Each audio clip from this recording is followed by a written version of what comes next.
is probably the strictest organization in which to gain a black belt. I know of people who have given away black belts in a year or less, and then they walk out on the street, and the bully jumps out of the bushes and knocks the snot out of them. I've just endangered that kid's life by not teaching him more than I taught him after just a year. I believe this is giving a disservice to the martial arts. Hey yo, get the bamboo. It's time to beat them till they stand true, till their skin turn red. That's what I plan to. Knees bent, squatting, hold whatever I hand you.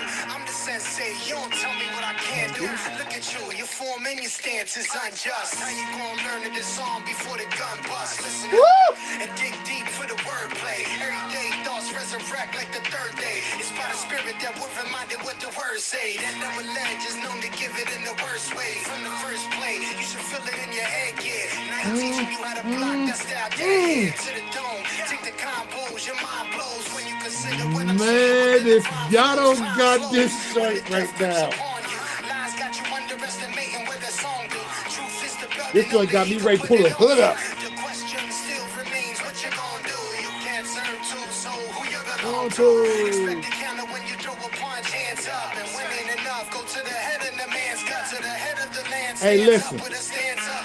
If y'all don't got this joint right now, these warm-ups, look at that, I'm on screen, look at the warm-ups. Y'all gotta get this. If you don't got the warm-ups, and I told y'all, what did I tell you about Tang Soo Flow? Woo! If y'all don't got this joint, I'm telling you, this is probably the most fire song I've heard in a minute. If y'all listen, man, it's nice, man. Hey, look, man, y'all be out here wasting money and all that. The warm-ups precede the workouts is out right now. Right now, you got to get that thing. Strack the Wolverine. Him and Doctrino on the beats. Y'all only want me to get serious in here real quick. This is my joint. That's my joint, man. You gotta get this project. Tang Soo Flow is my joint. That's one of them. The warm-ups precede the workouts. Strack, killing this joint. Y'all gotta check this out. Strack and Doctrinal, check it out. You don't get that. You don't know Jesus like you thought you did. Having said that, I want to just a quick thinking out loud.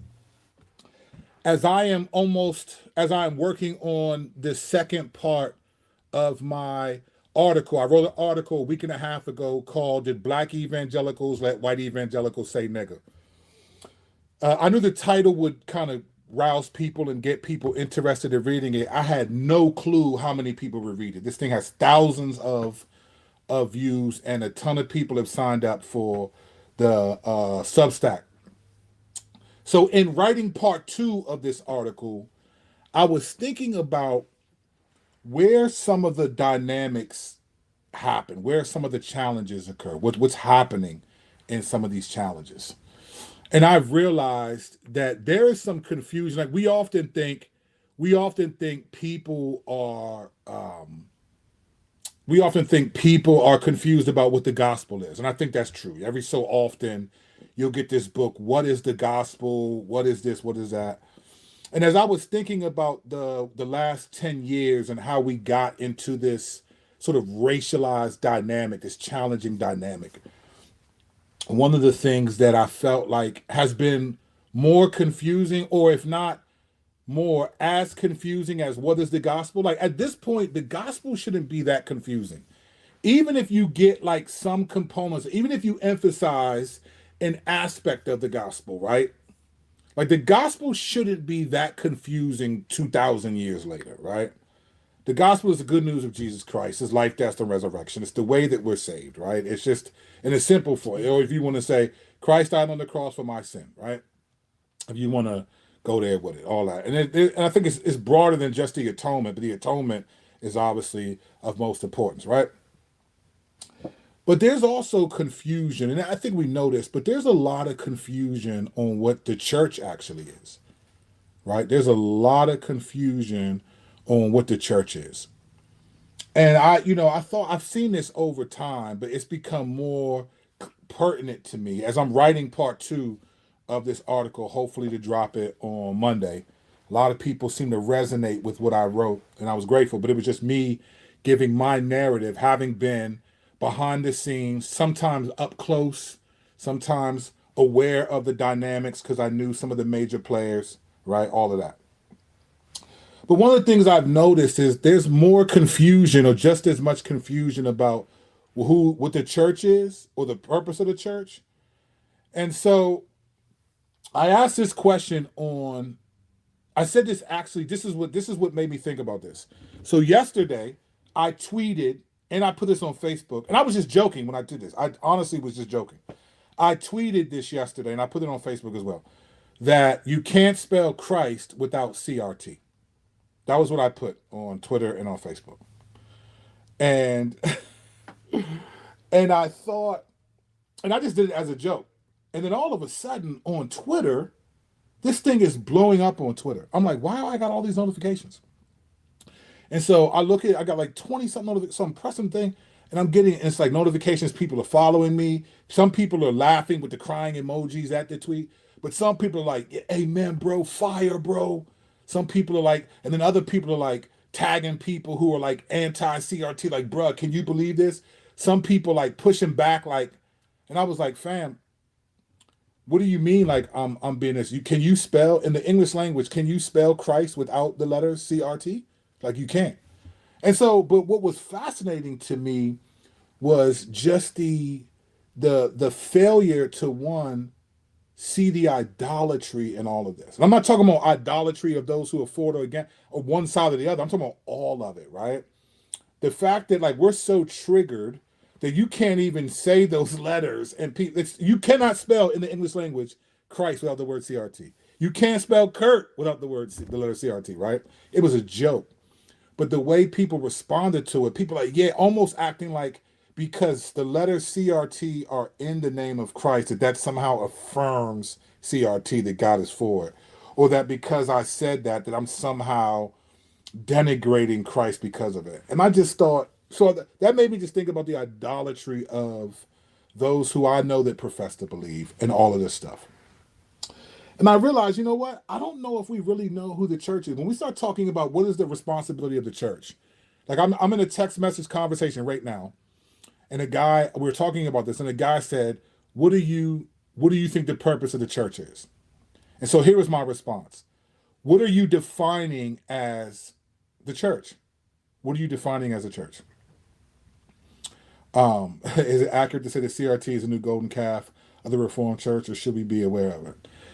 That's a different conversation. Let me say this thought, and then maybe I'll address that. I don't know if it's an interesting question. Is it the golden calf of the Reformed Church, and should we be aware of it? I think it's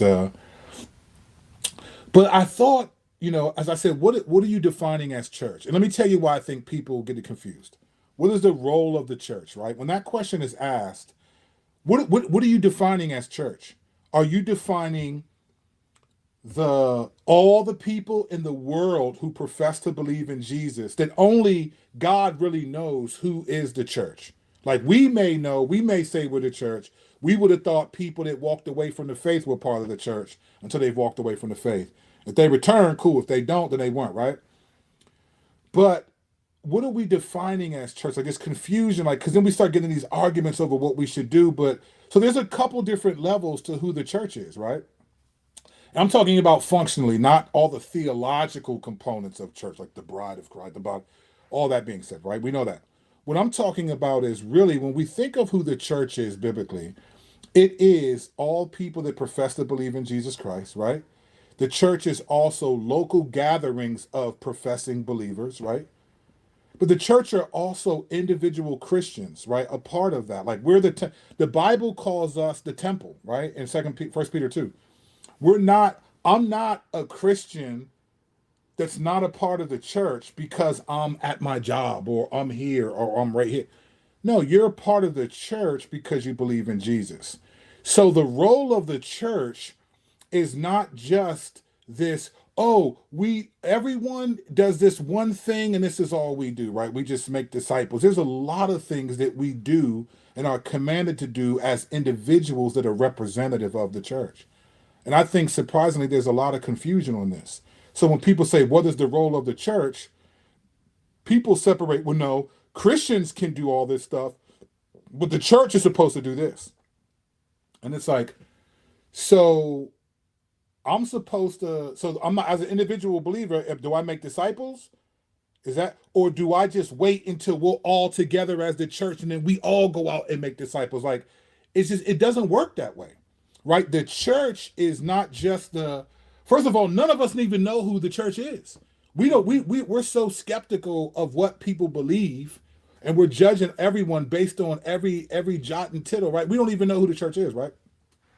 So we can't even say, oh, this is church. So when we're talking about the church, it doesn't take away from the individual Christian who's a representative of the church. We're the temple of God right now. So when you think, what is the role of the church? Well, are you talking about the conglomerate? Or are you talking about, are individual Christians in your mind considered a part of the church?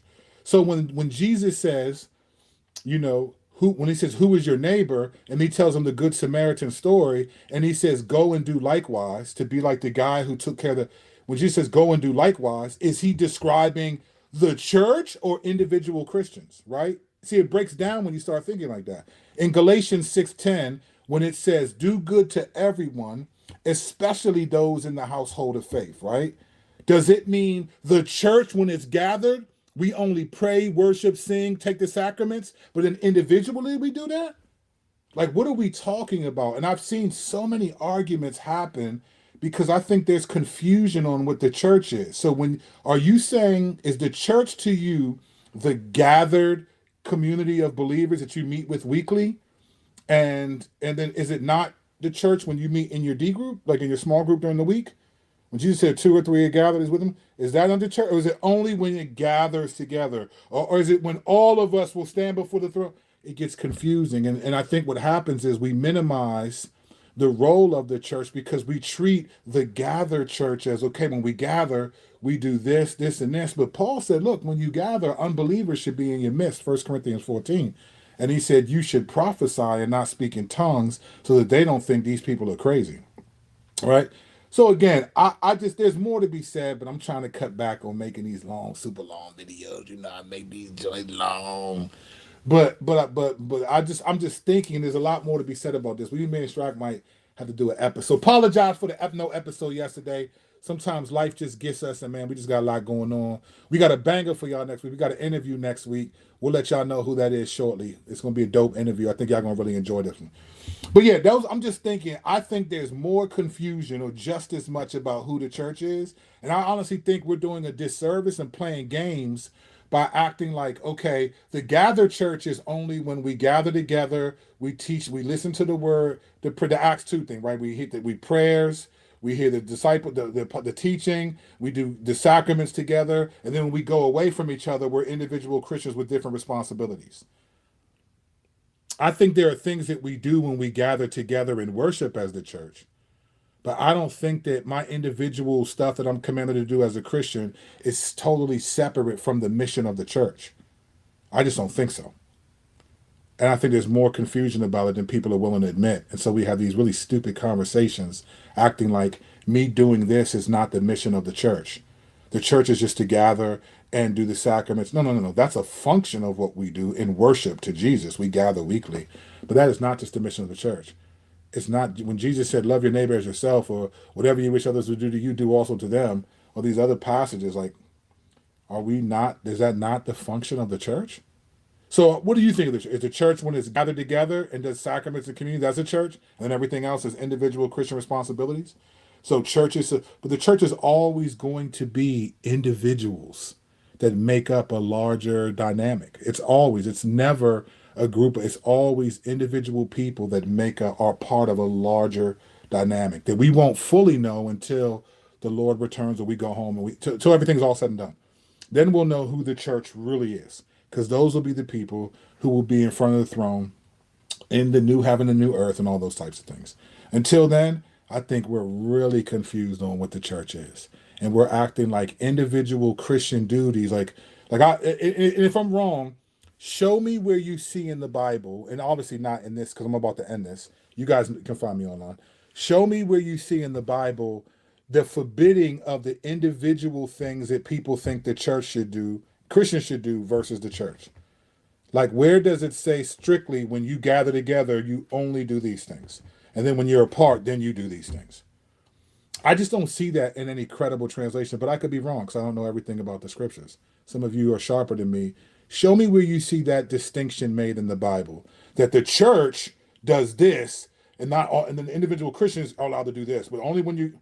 I just don't see that. I think these are really denominational distinctives rather than biblical imperatives that make this separation between what you do when you gather together. Sure, are there responsibilities? Yeah. I don't want to take communion at home by myself. I want to do it with the body of believers that I meet with every week. But the Bible doesn't. It says when you gather, it doesn't specify like, hey, you're only allowed to do this when you. All these things are denominational distinctives. They're not biblical imperatives. I'm sorry, but some of your favorite theologians do not know who the church is. And we've gotten into plenty of these conversations. So even the question of CRT and all of this stuff, look, if we're really the body of Christ and we're different body parts, then why are we all going to focus on the same thing? How in the world did God have a body with different body parts? How could it focus on one thing, just besides God's glory, right? No, that's one of the main points of it. So it's very fascinating. So anyway, thanks for listening. Get that Strack joint. Man, I'll hurt you. I'll cut you. I will cut you. The warm-ups precede the workouts. Streaming everywhere, but buy that joint, man. Y'all always stream, man. Y'all stream to people that don't need the money, right? Buy it from the brothers who work hard to give it to you. You know what I'm saying? Let's end this thing off with a little bit of Live in your head, yeah. Now you're teaching you how to block that style dead here to the dome. Take the combos, your mind blows when you consider what I'm saying within the rhyme flows. Time slows when the death grips upon you. Lies got you underestimating. I told y'all Tang Su Flow was that joint. The question still remains what you gonna do. You can't turn to, so who you gonna Long two.